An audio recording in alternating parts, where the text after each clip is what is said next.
Well, most businesses are family run and family owned. If you look at the size of the corporate market in South Africa, listed in the JSE or held through private equity, it's actually a fairly small part of the business, the number of businesses as opposed to the value of businesses.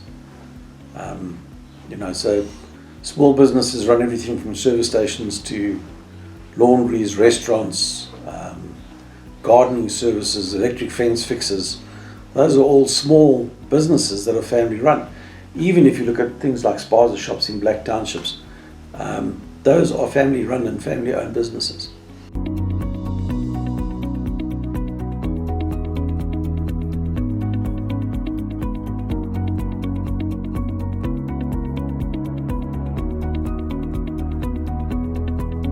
Well, I think if you look at what you're really saying there is that they are inherently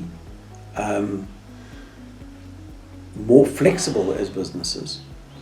They've got deep institutional knowledge of both the business and the market and the locality that they operate in. They are close to their cost bases, and it's easy for them to retrench their executive pay.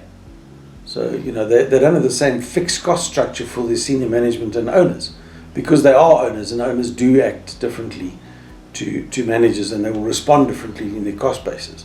So many of them will know who their critical staff are, their critical supply chains are, and they will divert the resources to that, and they will retrench resources from other areas of their business. So they will maybe cut back on new cars, fancy holidays, not refurbishing their homes, all of which tend to go through family businesses. So they are inherently more flexible, more localized, and more aware and awake to what their community needs are than large institutional businesses.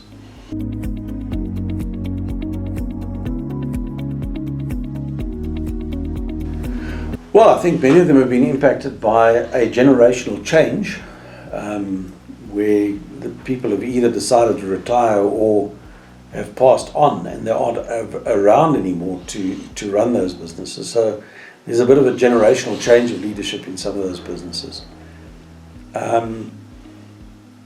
The other big drivers, I think, for them have been around having to respond to digital distribution systems. The internet has taken away a lot of their market and moved their clients into direct distribution, so they've had to change their business models. If you look at South Africa's food business and how the restaurants in particular responded to that, they went from a sit in, sit down and eat off of a menu to a drop and go takeaway model. And although they certainly saw their profit margins decline, they were able to respond very quickly and far more rapidly. It's not a surprise that it was restaurants that started that trend, and not the large chains such as Roman's Pizza, because their response was, well, we've always had a takeaway and drive-by collection. So you only really saw Pick and Pay, Woolworths, and Checkers coming into the sort of direct distribution of groceries to your home fairly late in the pandemic. That might have been because they were institutionally slow to respond, or institutionally they had to create structures and systems across maybe 300 stores to do it. So it's also a question of scale and how fast they responded.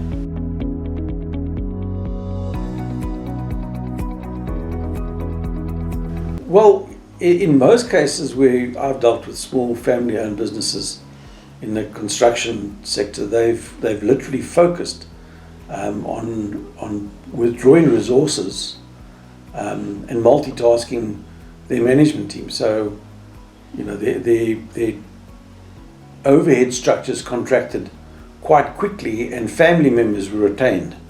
So, where there was attrition, the family group retained its resources within itself, and it retrenched to external parties. A bit harsh for the people that were retrenched in those environments, but it was part of the family's sustainability strategy to cope. And as a consequence, they had to focus on their own management processes, their own delivery processes, and their own customers. And I think many of them have built much sharper business models and much stronger focus on cash flows than they were perhaps than they had previously. And I think it came back to knowing your customers and, more importantly, knowing your cash flows.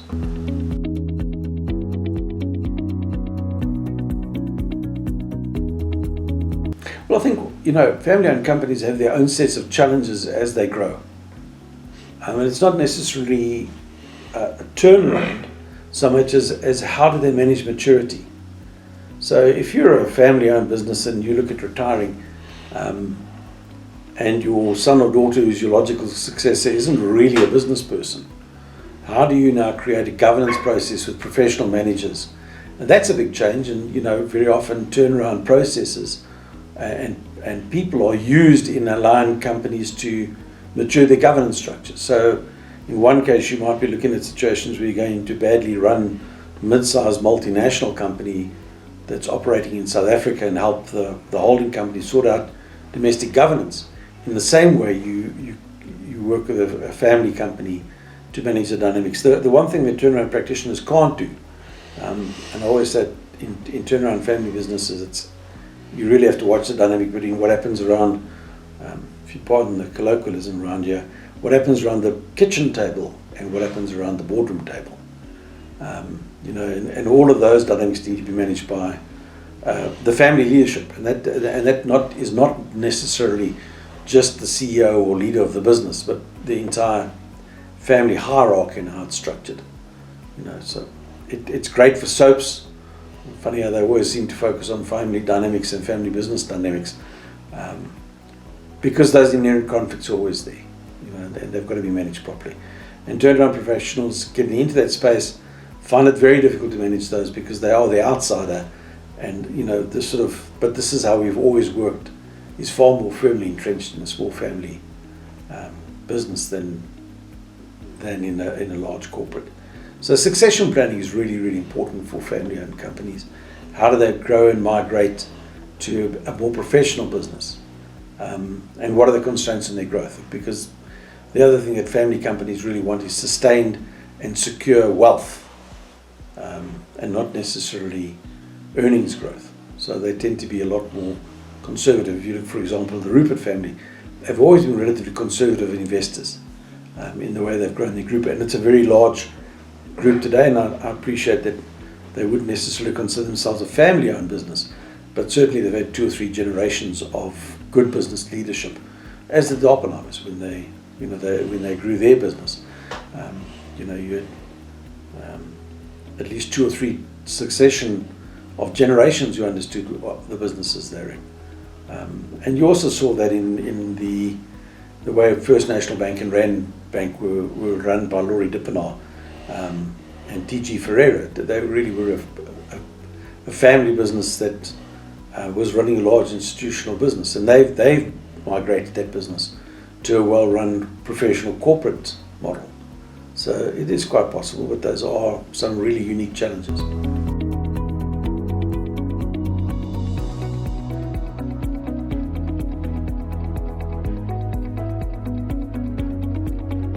Well, best practice principles in trying to help family businesses transition are not really that appropriately applied, because you're looking at wealth management, intergenerational wealth transfer, management transfer, as opposed to a trend towards digitization. Those global trends are driving their business, but it isn't necessarily driving how their businesses are managed or run. A lot of private businesses are very, very small operators, and they understand and take on board new technologies faster than a large corporate because they have the flexibility to do it. But if you come to look at change of management and generational wealth management, they tend to be very conservative. I think they are different because one of the biggest challenges you've got here, of course, are the empowerment requirements and BE and wealth transfer, which are designed to change from a family-owned model to a shared wealth model.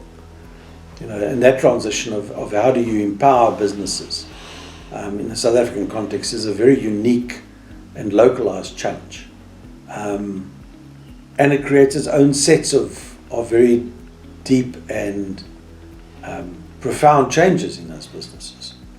And you can see that most of all in the agricultural businesses, which are land-based, and the kind of very heated discussions you have around farms and farming on the one hand, and redistribution of wealth, where the demand is for rural properties at a political level, but the demand in the real world is around urban properties, where farming is not at risk. So those kinds of discussions about land redistribution, black economic empowerment, succession transfer, the large number of South African families that have emigrated, generations of their own families, to Australia, New Zealand, the US, Canada, and Europe, also have a dynamic that is very different to what other family-owned businesses might be. So many of the family-owned businesses have in fact just simply transferred their businesses to Australia. There are some very large Australian farming operations today that are essentially South Africans, and you see the same thing in the movement back into Zimbabwe and the DRC.